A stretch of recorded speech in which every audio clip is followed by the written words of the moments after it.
तो आज से अपन माइक्रोबायोलॉजी के एक बहुत ही इम्पॉर्टेंट कॉन्सेप्ट स्टरलाइजेशन और डिसइंफेक्शन के बारे में पढ़ेंगे।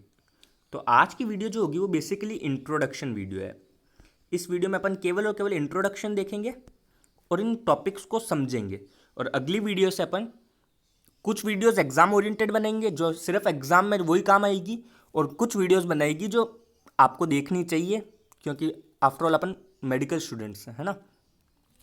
तो अगर अपन बात करें स्टरलाइजेशन, डिसइंफेक्शन, ये सब वर्ड्स अपन ने बहुत बार सुने हैं, आज तक बहुत बार सुने हैं। और अभी तो एक और वर्ड अपन सुन रहे हैं, सैनिटाइजेशन, है ना। तो ये सब वर्ड्स अपन ने बहुत बार सुने हैं, बट क्या अपन को इनके बीच का अंतर पता है? एक बहुत पतली पतली लकीर है इन सब वर्ड्स के बीच में, इतनी पतली पतली लकीरें हैं जो स्टरलाइजेशन को डिसइंफेक्शन से अलग कर देती है। बट आज भी अपन ये जानते हैं स्टरलाइजेशन होता है, डिसइंफेक्शन होता है, बट ये नहीं जानते स्टरलाइजेशन क्या होता है, डिसइंफेक्शन क्या होता है। तो अपन बेसिकली आज ये समझते हैं कि ये अलग अलग चीज़ें क्या होती है। तो देखो, एक बात हमेशा याद रखो कि कोई भी माइक्रो ऑर्गेनिज्म है ना, तो उस माइक्रो ऑर्गेनिज्म की लाइफ साइकिल में दो फेज होते हैं। एक फेज होएगा उसका वेजिटेटिव फेज, ठीक है, दूसरा फेज होएगा उसका स्पोर फेज। ये बात आपके दिमाग में होनी चाहिए। स्पेशली अगर अपन बात करें तो बैक्टीरियाज में तो ये होता ही है, ठीक है। तो अपन अब समझते हैं तो स्टरलाइजेशन क्या है। इसका मतलब अपन को जिस भी चीज़ को अपन स्टरलाइज कर रहे हैं, जिस भी चीज़ को, उसको अपन कंप्लीटली माइक्रोब से फ्री कर रहे हैं, कंप्लीटली माइक्रोब से फ्री। अब कंप्लीट माइक्रोब्स में कुछ पैथोजेनिक माइक्रोब्स भी होंगे, कुछ नॉन पैथोजेनिक माइक्रोब्स भी होंगे, स्पोर्स भी होंगे। तो इसमें अपन क्या क्या कर रहे हैं, इसमें अपन जो माइक्रो ऑर्गेनिज्म है इंक्लूडिंग वायबल स्पोर्स, जो स्पोर्स है मतलब इंक्लूडिंग, अपन स्पोर्स को भी इंक्लूड कर रहे हैं, मतलब किसी भी आर्टिकल पे या किसी भी बॉडी सरफेस पे या किसी भी मीडियम पर जितने भी माइक्रो ऑर्गेनिज्म है, चाहे वो वेजिटेटिव फेज में हो या स्पोर फेज में हो, उनको या तो अपन डिस्ट्रॉय कर रहे हैं या उस आर्टिकल या मीडियम से रिमूव कर रहे हैं। इसको कहते हैं स्टरलाइजेशन। क्या कहते हैं स्टरलाइजेशन? जितने भी माइक्रो ऑर्गेनिज्म हैं, चाहे वो वेजिटेटिव फेज में हो या स्पोर फेज में हो, उसको या तो रिमूव कर रहे हैं या उनको डिस्ट्रॉय कर रहे हैं, तो उसको कहते हैं अपन स्टरलाइजेशन। वहीं डिसइंफेक्शन क्या होता है? तो डिसइंफेक्शन में अपन सबको नहीं करते, जो पैथोजेनिक होते हैं ना, पैथोजेनिक माइक्रो ऑर्गेनिज्म, उसमें भी अपन स्पोर्स को नहीं कर पाते, नॉट बैक्टीरियल स्पोर्स, मतलब केवल और केवल पैथोजेनिक माइक्रो ऑर्गेनिज्म को रिमूव कर रहे हैं या डिस्ट्रॉय कर रहे हैं, तो इसको बोलते हैं अपन डिसइंफेक्शन। थोड़ा अंतर समझ में आया होगा, अब क्लियर हो जाएगा, क्योंकि स्टरलाइजेशन में सारे पैथोजेनिक, नॉन पैथोजेनिक और स्पोर्स सब हो रहे हैं, तो वो जो स्टरलाइजेशन है ये स्टरलाइजेशन है, जबकि ये डिसइंफेक्शन है, ठीक है। तो स्टरलाइजेशन में at least 10⁶ log colony forming units of microorganisms reduce होती है, जबकि इसमें at least 10⁻³ log colony forming units ही रिड्यूस होती है। ऑब्वियस है इसमें ज़्यादा रिड्यूस होती है क्योंकि इसमें अपन हर तरह के माइक्रो ऑर्गेनिज्म को रिमूव कर रहे हैं। स्टरलाइजेशन में स्पोर्स का भी रिमूवल होता है, जबकि डिसइंफेक्शन में स्पोर्स का रिमूवल नहीं होता। स्टरलाइजेशन जो करवाते हैं उन एजेंट्स को अपन स्टरलाइंट कहते हैं, जबकि डिसइंफेक्शन जो करवाते हैं उनको अपन क्या बोलते हैं? डिसइंफेक्टेंट बोलते हैं। एक बहुत इंपॉर्टेंट बात, स्टरलाइजेशन की बात में अपन ने बोला था कि वो कहाँ कहाँ यूज़ हो सकते हैं, तो वो बॉडी सरफेस पे यूज़ हो सकते हैं, किसी भी आर्टिकल पे यूज़ हो सकते हैं, और या कहाँ यूज़ हो सकते हैं? किसी मीडियम में यूज़ हो सकते हैं। जबकि डिसइंफेक्टेंट, क्योंकि डिसइंफेक्टेंट बॉडी सरफेस के लिए टॉक्सिक होते हैं, डिसइंफेक्टेंट टॉक्सिक होते हैं, इसलिए अपन डिसइंफेक्टेंट को बॉडी सरफेस पे यूज़ नहीं कर सकते, केवल और केवल नॉन लिविंग थिंग्स में ही यूज़ कर सकते हैं उसको। ये एक बहुत इंपॉर्टेंट बात है कि अपन डिसइंफेक्टेंट को बॉडी सरफेस पे यूज़ नहीं कर सकते, अपन डिसइंफेक्टेंट को केवल और केवल नॉन लिविंग सब्सटेंस पे ही यूज़ कर सकते हैं, ठीक है। तो ये तो बेसिकली बातें थी स्टरलाइजेशन और डिसइंफेक्शन के बारे में। अब आज की तारीख में कुछ और बातें भी यूज़ होती है, मतलब वर्ड्स यूज़ होते हैं जिनको भी बारे में अपन थोड़ा समझ लेते हैं। जैसे वर्ड्स होते हैं असेप्सिस, और वर्ड हुआ सैनिटाइजेशन। तो अपन इनके बारे में भी थोड़ा बहुत चीज़ें जान लेते हैं कि असेप्सिस क्या होती है।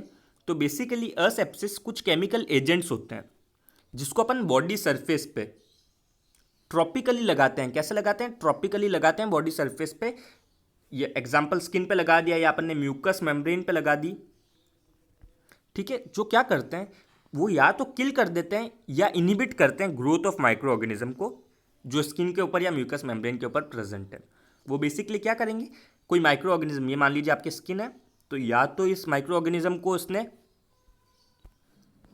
किल कर दिया या इसकी ग्रोथ इनिबिट कर दी,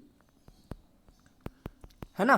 किलिंग और इनिबिटिंग से अपन को वैसे भी दो चीज़ें याद है, बैक्टीरिसाइडल और बैक्टीरियोस्टैटिक। ये बातें अपन को पता है। बैक्टीरिसाइडल क्या होता है? जो बैक्टीरिया को किल कर देता है। जबकि बैक्टीरियोस्टैटिक क्या होता है? स्टैटिक क्या होता है? जो बैक्टीरिया को बेसिकली इनिबिट करता है।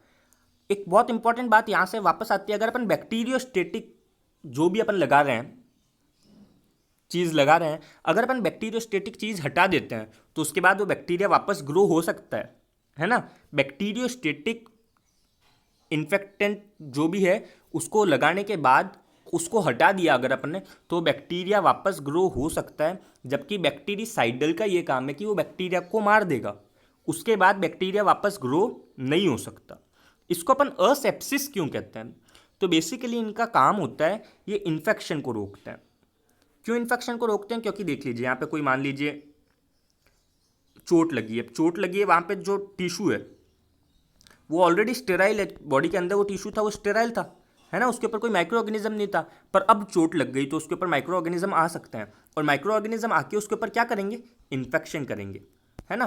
बट असेप्सिस क्या करता है? असेप्सिस बेसिकली इन माइक्रो ऑर्गेनिज्म को यहाँ पहुँचने नहीं देता, जिससे ये इन्फेक्शन होता नहीं है। तो बेसिकली ये इन्फेक्शन को रोकता है, ये प्रिवेंट करता है इन्फेक्शन को अपन क्या बोलते हैं? Sepsis, by preventing the entry of organism into sterile tissue. ये टॉक्सिक नहीं होते, ये भी ज़्यादा टॉक्सिक नहीं होते। ये टॉक्सिक क्यों नहीं होते? क्योंकि इनको अपन को बॉडी पे लगाना है। अगर अपन इनको बॉडी पे लगा रहे हैं तो ये बॉडी के टिश्यू को भी डिस्ट्रॉय कर देंगे अगर टॉक्सिक हुए तो, है ना। बाई चांस अगर आप सोचो कि किसी चीज़ को अपन बेसिकली यहाँ पे कट लगा, तो अपन यहाँ पे क्या लगा रहे हैं? असेप्सिस लगा रहे हैं ताकि यहाँ पे इन्फेक्शन नहीं हो। पर अगर असेप्सिस खुद ही टॉक्सिक है तो वो बेचारा जो भी टिश्यू यहाँ पे होगा उसको तो हार्म कर ही देगा। टॉक्सिक मटेरियल तो उसको भी डिस्ट्रॉय करेगा, जितना वो माइक्रो ऑर्गेनिज्म को डिस्ट्रॉय करता है उतना उसको भी करेगा। इसलिए ये टॉक्सिक नहीं होता है असेप्सिस, ताकि ये होस्ट टिश्यू को डिस्ट्रॉय नहीं कर सके। तो असेप्सिस के अगर अपन कुछ एग्जाम्पल्स की बात करें तो अपन ये जानते हैं कि सर्जरी जब भी होती है, क्या होती है? सर्जरी। तो सर्जरी से पहले स्किन की प्रिपरेशन की जाती है उसके ऊपर आयोडीन लगा के। क्या लगाया जाता है उसके ऊपर? आयोडीन। तो यहाँ पे ये आयोडीन एक तरह से असेप्सिस की तरह बिहेव करता है। दूसरी बात अगर अपन देखें तो रूट कैनाल, जो ओपन रूट कैनाल होती है उसमें हाइड्रोजन पर ऑक्साइड डाली जाती है। ठीक है, तो ये हाइड्रोजन पर ऑक्साइड यहाँ पे क्या करवाता है? हाइड्रोजन पर ऑक्साइड बेसिकली स्वैब की जाती है, स्वैबिंग की जाती है हाइड्रोजन पर ऑक्साइड की। तो हाइड्रोजन पर ऑक्साइड यहाँ पे बेसिकली असेप्सिस की तरह बिहेव करता है। और अगर अपन बात करें तो अगला है डीकंटीमेशन या सैनिटाइजेशन। ये क्या होता है? तो बेसिकली ये होता है, ये बेसिकली सारे पैथोजेनिक माइक्रो ऑर्गेनिज्म को डिस्ट्रॉय नहीं करता। ठीक है, ये पैथोजेनिक माइक्रो ऑर्गेनिजम्स को सारों को डिस्ट्रॉय नहीं कर देता, बट ये उनको इस लेवल तक रिड्यूस कर देता है कि वह बेसिकली मतलब हैंडल हो सके। मतलब आप समझें बेसिकली क्या होता है? तो बेसिकली ये रिड्यूस कर देता है पैथोजेनिक माइक्रोबियल पॉपुलेशन को उस लेवल तक रिड्यूस कर देता है कि अपन बिना किसी सेफ्टी या प्रोटेक्टिव अटायर के उसको यूज़ ले सकते हैं। बहुत सिंपल एग्जांपल अगर अपन बात करते हैं, बहुत सिंपल एग्जांपल, अपन सबके घर में बर्तन धुलते हैं, है ना, खाने की प्लेट धुलती है। तो अब जो बर्तन धुलना होता है, तो क्या बर्तन धुलने से बर्तन के ऊपर प्रेजेंट सारे माइक्रोब्स डिस्ट्रॉय हो जाते हैं? नहीं, कभी नहीं होते। बर्तन धुलने से बर्तन के ऊपर प्रेजेंट सारे माइक्रोब्स डिस्ट्रॉय नहीं होते। इनफैक्ट अपन को तो ये भी याद है ना, आप डिटॉल यूज़ लेते हो, लाइफ बॉय यूज़ लेते हो, वो भी क्या बोलते हैं 99.9% तक कीटाणु को मारते हैं। है ना। तो बेसिकली ये सारे को तो मारते नहीं, अभी तो 99.9 भी बोलने की बात हुई, और क्या पता होता भी होगा, मेरे को नहीं पता इस बारे में, मैं उस तरफ जा भी नहीं रहा। बट बेसिकली ये क्या करते हैं, अगर अपन सोप्स की बात करें या बर्तन धुलने की बात करें, तो ये बेसिकली उस लेवल तक ले आती है, उस लेवल तक ले आती है कि अपन उन बर्तनों को यूज़ ले सकें, वो सेफ हो, है ना। अब ऑब्वियस है, अपन हर बार तो घर में प्रॉपर अगर आपको बर्तन धोने हैं तो आप जितना आप हॉस्पिटल में यूज़ लेते हैं नाइफ़ को साफ़ करने के लिए, मतलब जो भी सर्जिकल इंस्ट्रूमेंट हुआ उसको साफ़ करने के लिए, उतना तो घर के बर्तन को साफ़ करने के लिए यूज़ नहीं ले सकते, है ना, रोज़ाना यूज़ नहीं ले सकते डेली बेसिस पे। तो इसलिए बेसिकली जो सैनिटाइजेशन होता है, जो होता है वो उस लेवल तक सेफ़ हो जाता है कि वो आप उसको यूज़ ले सको, आप उसको हैंडल कर सको बिना किसी प्रोटेक्टिव अटायर के। अगर इसकी अपन बात करें तो ये 1 लॉग तक रिड्यूस कर देता है कॉलोनी फॉर्मिंग यूनिट्स को। बट हाँ, ये स्पोर्स को रिड्यूस नहीं कर सकता, ये स्पोर्स को रिड्यूस मतलब स्पोर्स को डिस्ट्रॉय नहीं कर सकता। बेसिकली अपन को लक्की होना चाहिए कि वायरस कोरोना का कोई स्पोर नहीं है, वरना तो अपन जो है सैनिटाइजर्स यूज़ ले रहे हैं, शायद ये भी यूज़ नहीं ले पाते, शायद, मैं नॉट श्योर, बट जैसा मैंने पढ़ा उस हिसाब से तो यही है कि अगर सैनिटाइजेशन से स्पोर्स डिस्ट्रॉय नहीं होते तो फिर अगर वायरल स्पोर्स होते मान लीजिए तो पॉसिबल नहीं होता सैनिटाइजर्स यूज़ ले पाना। ठीक है, अब अपन दूसरी बात करते हैं कि एक स्टरलाइंट है या डिसइंफेक्टेंट है, जो बेसिकली वो एजेंट्स हैं जो करवाते हैं स्टरलाइजेशन या डिसइंफेक्शन, इनकी एफिशिएंसी को कौन से फैक्टर्स इन्फ्लुएंस करते हैं। तो बेसिकली इनकी एफिशिएंसी को बहुत सारे फैक्टर्स इन्फ्लुएंस करते हैं, जैसे इन स्टरलाइंट या डिसइंफेक्टेंट का नेचर, इनका नेचर मतलब इनकी खुद की क्या माइक्रोसाइडल एक्टिविटी है, एबिलिटी कितनी है इनकी, मतलब कोई अगर मतलब डिसइंफेक्टेंट 80% तक ही डिसइंफेक्ट कर सकता है तो ऑब्वियसली जो डिसइंफेक्टेंट 100% डिसइंफेक्ट करेगा उससे कम होगी इसकी एफिशिएंसी। रैपिडिटी ऑफ एक्शन, कौन सा डिसइंफेक्टेंट कितना जल्दी एक्शन कर सकता है, या ability to act in the presence of organic matter, क्योंकि अपने साथ जितने भी मतलब लगभग जितनी भी चीज़ें अपन डिसइंफेक्शन करते हैं या वो सब स्टरलाइजेशन करते हैं वो सब ऑर्गेनिक मैटर के साथ प्रेजेंट होती है, तो उसके साथ उसकी एबिलिटी कितनी एक्ट करने की है। बाई चांस अगर कोई डिसइंफेक्टेंट ऑर्गेनिक मैटर को, जो अपने साथ में ऑर्गेनिक मैटर है उसको भी डिस्ट्रॉय करने लग गया तो फिर ये अच्छी बात नहीं है, मतलब फिर अपन उसको एक एफिशिएंटली यूज़ नहीं ले पाएंगे। अगर अपन दूसरी बात करें तो दूसरी कौन सी चीज़ होती है, ड्यूरेशन ऑफ एक्सपोजर। आप स्टरलाइट को या डिसइंफेक्टेंट को कितनी देर ऑर्गेनिज्म माइक्रो ऑर्गेनिज्म के ऊपर मतलब उसका एक्सपोजर करवाते हो, जितना ज़्यादा एक्सपोजर होगा उतना ज़्यादा वो माइक्रो ऑर्गेनिज्म ख़त्म होएगा, उतना ज़्यादा स्टरलाइजेशन होगा। तीसरी बात अगर अपन करें तो कंसंट्रेशन ऑफ केमिकल एजेंट, ये कंसंट्रेशन ऑफ केमिकल एजेंट और ये यहाँ पे टेम्परेचर लिखा है, ये दो टेम्परेचर, ठीक है, इन दोनों को मैं साथ में डिस्कस करता हूँ। साथ में क्यों डिस्कस करता हूँ, क्योंकि देखो जितना ज़्यादा केमिकल एजेंट अपन ने यूज़ लिया या जितना ज़्यादा अपन ने स्टरलाइट या डिसइंफेक्टेंट यूज़ लिया उतना ज़्यादा वो तो माइक्रो ऑर्गेनिज्म को मारेगा, ये तो पता है। बट हाँ, जितने ज़्यादा टेम्परेचर पे अपन यूज़ लेते हैं, टेम्परेचर भी मतलब इंक्रीज़ करता है मारने को, ठीक है, बैक्टीरियासाइडल या जो भी वो उसकी एबिलिटी है उसको इंक्रीज़ करता है। तो बेसिकली ये बात जाननी क्यों ज़रूरी है, क्योंकि अपन कम कंसंट्रेशन पे किसी भी केमिकल एजेंट की कम कंसंट्रेशन को अगर हाई टेम्परेचर पे यूज़ ले, किसी भी केमिकल की कम कंसंट्रेशन को, कंसंट्रेशन तो कम है पर टेम्परेचर बहुत ज़्यादा हाई है, तो वो एक बहुत अच्छा बन सकता है। क्या बन सकता है, स्टरलाइट या डिसइंफेक्टेंट बन सकता है। बेसिकली अगर आप ज़्यादा कंसंट्रेशन ले लेते हो, टेम्परेचर कम रखते हो, तो वो इतना ज़्यादा इफेक्टिवली एक्ट नहीं कर पाएगा जितना ज़्यादा इफेक्टिवली एक्ट कम कंसंट्रेशन भले कम हो, बट आपका टेम्परेचर अगर ज़्यादा है तो वो बहुत अच्छे तरह से एक्ट कर पाएगा, उसकी एबिलिटी टू स्टरलाइज और डिसइंफेक्टेंट बहुत अच्छी होगी। ठीक है, अगर अपन अगली बात करें तो ये है ऑर्गेनिज्म लोड, जितना ज़्यादा ऑर्गेनिज्म का लोड है उतना ज़्यादा आपको केमिकल यूज़ लेना पड़ेगा। और नेचर ऑफ ऑर्गेनिज्म, अगर अपन इसकी बात करें तो नेचर ऑफ ऑर्गेनिज्म में कुछ बातें याद रखनी होती है कि जो प्रायोन्स होते हैं वो सबसे ज़्यादा रेजिस्टेंस शो करते हैं बैक्टीरियासाइडल एजेंट्स के थ्रू, मतलब सॉरी जो स्टरलाइजिंग एजेंट्स है या डिसइंफेक्टेंट एजेंट्स है इनके थ्रू, इनके लिए बहुत ज़्यादा रेजिस्टेंस, सबसे ज़्यादा रेजिस्टेंस कौन शो करते हैं, प्रायोन्स, ये बात याद रखनी है। सबसे ज़्यादा रेजिस्टेंस कौन शो करते हैं, प्रायोन्स। अगर अपन ग्राम नेगेटिव और ग्राम पॉजिटिव बैक्टीरिया की बात करें तो ग्राम नेगेटिव बैक्टीरिया ज़्यादा रेजिस्टेंस शो करता है, वायरस में बात करें तो जो स्मॉल नॉन एनवेलप वायरस होते हैं वो ज़्यादा रेजिस्टेंस शो करते हैं, और जो एनवेलप वायरस होते हैं वो कम रेजिस्टेंस शो करते हैं, और बीच में लार्ज नॉन एनवेलप वायरस है। तो स्मॉल नॉन एनवेलप वायरस सबसे ज़्यादा शो करते हैं रेजिस्टेंस, और एनवेलप वायरस जो हैं वो सबसे कम शो करते हैं। ग्राम नेगेटिव बैक्टीरिया ज़्यादा रेजिस्टेंस शो करते हैं, उसके बाद आती है फंजाई, और उसके बाद आता है ग्राम पॉजिटिव बैक्टीरिया। लेकिन इन सब में सबसे ज़्यादा हाईएस्ट रेजिस्टेंस कौन शो करता है? प्रायोन्स। ठीक है, इसके साथ एक और मैंने पॉइंट बीच में जो छोटा था लोकल एनवायरनमेंट, वो ये है कि देखो लोकल एनवायरनमेंट जो भी है ना वो माइक्रो ऑर्गेनिज्म को या तो सपोर्ट कर सकता है, ठीक है, या तो उस माइक्रो ऑर्गेनिज्म को बचा लेगा, जो भी स्टेलाइजिंग एजेंट है उससे उस माइक्रो ऑर्गेनिज्म को बचा लेगा, या माइक्रो ऑर्गेनिज्म को खुद डिस्ट्रॉय करने में मदद कर सकता है। जैसे जब अपन हीट से किल करते हैं तो अगर एसिडिक एनवायरनमेंट, अगर एसिडिक पीएच है, मतलब एनवायरनमेंट एसिडिक है, तो हीट ज़्यादा रेडिली किल करेगी पेशेंट, मतलब ऑर्गेनिज्म को। ठीक है, पेशेंट को किल नहीं करना, ऑर्गेनिज्म को, सॉरी।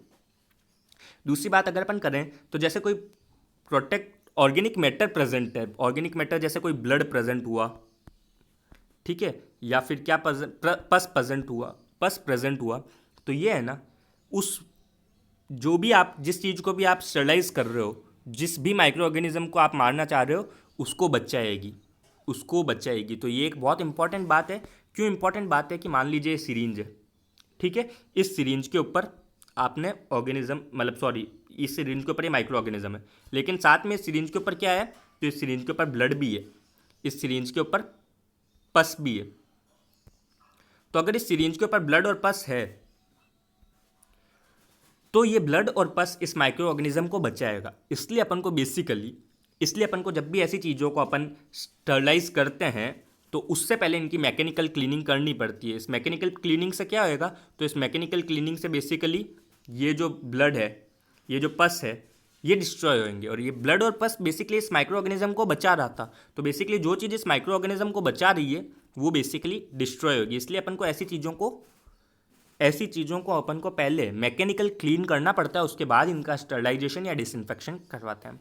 दूसरी बात अगर ये है कि बहुत बार है ना कुछ तरह की बायोफिल्म्स बन जाती है, ये बायोफिल्म्स भी माइक्रो ऑर्गेनिजम्स को बचाती है। होता है माइक्रो ऑर्गेनिज्म के चारों तरफ बायोफिल्म बन जाती है, तो जो भी डिसइंफेक्टेंट है या स्टरलाइंट है ये माइक्रो ऑर्गेनिज्म के अंदर, मतलब के पास नहीं पहुंच पाता, क्योंकि बेसिकली माइक्रो ऑर्गेनिज्म के पास पहुंचेगा उसके बाद ही उसको मारेगा। पर उसके चारों तरफ अगर बायोफिल्म प्रेजेंट है तो वो बायोफिल्म भी उसको बचाएगी। तो इन दैट सेंस बात इतनी सी थी कि जो लोकल एनवायरनमेंट है वो या तो माइक्रो ऑर्गेनिज्म को बचा सकता है या माइक्रो ऑर्गेनिज्म को मारने में मदद कर सकता है। तो बेसिकली ये तो बातें थी, क्या थी, जो आज ने अपन ने इंट्रोडक्शन में पढ़ी। अब अपन आगे के लेक्चर्स में क्या पढ़ेंगे? तो अपन आगे के लेक्चर्स में कुछ एजेंट्स के बारे में पढ़ेंगे जो स्टरलाइजेशन करवाते हैं या डिसइंफेक्शन करवाते हैं। इन एजेंट्स के बारे में पढ़ेंगे। तो बेसिकली आगे से हर लेक्चर इन एजेंट्स के ऊपर होगा। जो भी एजेंट्स बहुत ज़्यादा इंपॉर्टेंट है एग्जाम पॉइंट ऑफ व्यू से, उसके ऊपर स्पेशल वीडियोज़ बनेगी, एग्जाम स्पेशल वीडियोज़। और जो एजेंट्स इंपॉर्टेंट नहीं है एग्जाम पॉइंट ऑफ व्यू से, उसके ऊपर एक कॉमन वीडियो बना दूंगा, ठीक है, ताकि वो कॉमन वीडियो आप एक बार देख लो, वही काफ़ी है।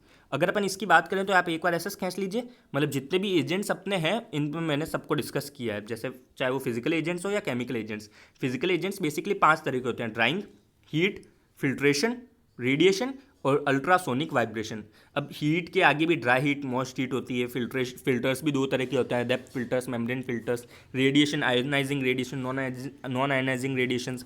अगर केमिकल की बात करें तो alcohol, aldehyde, phenol, halogen, oxidising agent, salts, dyes, gaseous sterilisation, इन सब के ऊपर अपन अच्छे से डिस्कस करने वाले हैं। तो बेसिकली ये तो एक ओवरव्यू है कि अपन क्या क्या डिस्कस करेंगे अभी इस चैप्टर में, ठीक है। तो बेसिकली आज की वीडियो इतनी थी। होपफुली आपको कुछ समझ आई हो।